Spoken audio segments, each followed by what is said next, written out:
Camera rolling sir.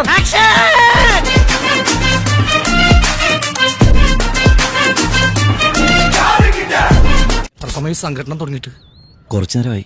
ഞാൻ കുറച്ച് late ആയി പോയി. രോഹിത് ശർമ്മ ഇന്ത്യയുടെ എക്കാലത്തെയും മോശം ക്യാപ്റ്റനാണെന്നും തടി കൂടുതലാണെന്നുമുള്ള പ്രസ്താവനയ്ക്കെതിരെ വ്യാപക വിമർശനം ഉയരുമ്പോഴും ഷമ മുഹമ്മദ് പിന്നോട്ടില്ല.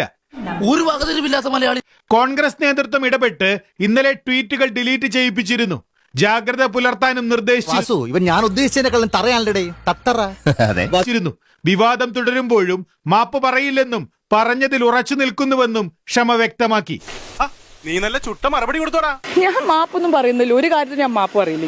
കോൺഗ്രസ് പാർട്ടിയായിട്ട് ഒരു ബന്ധമില്ലാത്തൊരു സ്റ്റേറ്റ്മെന്റ്. ഞാൻ കുടുംബത്തിലെ പ്രശ്നങ്ങൾ തീർക്കാൻ ഒരു ഒറ്റമൂല് പറഞ്ഞു തരട്ടെ. നല്ല പന്നിപ്പടക്കം വാങ്ങിക്കുക, ഈ സാധനത്തിന്റെ വായിലിട്ട് പൊട്ടിക്കാം.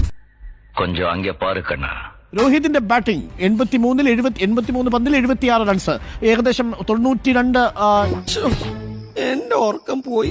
ശരാശരിയിലാണ്, സ്ട്രൈക്ക് റേറ്റിലാണ് ബാറ്റ് ചെയ്തിരിക്കുന്നത്. എങ്ങനെ കാണുന്നു രോഹിതിന്റെ ഇന്നിങ്സ്? ഇനി നമ്മൾ എന്ത് ചെയ്യുമല്ല. ആളുകള് വിവരം അറിഞ്ഞ് വിളി തുടങ്ങി. പാട്ടുകാരോട് നല്ല സ്നേഹമാണല്ലോ എല്ലാവർക്കും. അപ്പൊ പിന്നെ പറഞ്ഞു വരുത്താൻ ഉത്സാഹം കൂടും. തീർത്തും ഉത്തരവാദിത്വമുള്ള ഒരു ക്യാപ്റ്റന്റെ ഇന്നിങ്സ് എന്ന് അതിനെ സൂചിപ്പിക്കാം. പ്രത്യേകിച്ച് നമുക്ക് ഏറ്റവും ആവശ്യമുള്ള സ്ഥാനത്ത്. രോഹിത് ശർമ്മയുടെ കാര്യം പറയുകയാണെങ്കിൽ രോഹിത് ശർമ്മ ധോണിക്ക് ശേഷം ഇന്ത്യ കണ്ട മികച്ച ഏകദിനെങ്കിൽ 2020 വൈറ്റ് ബോൾ ക്യാപ്റ്റന്മാരിൽ ഒരാളായി മാറിയിരിക്കുന്നു. തിരിച്ചടിക്കണ ജാതി തന്നെ ഇപ്പൊ ഞമ്മക്ക് പെരുത്തി വിശ്വാസായി. ചേട്ടാ അപമാനിച്ചേ ഞാൻ പോയിക്കോട്ടെ.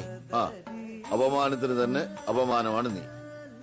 I'm very, very happy today that India has won the ഒന്നുമില്ലേ, ഒരു ഭൂതം. അയ്യോ.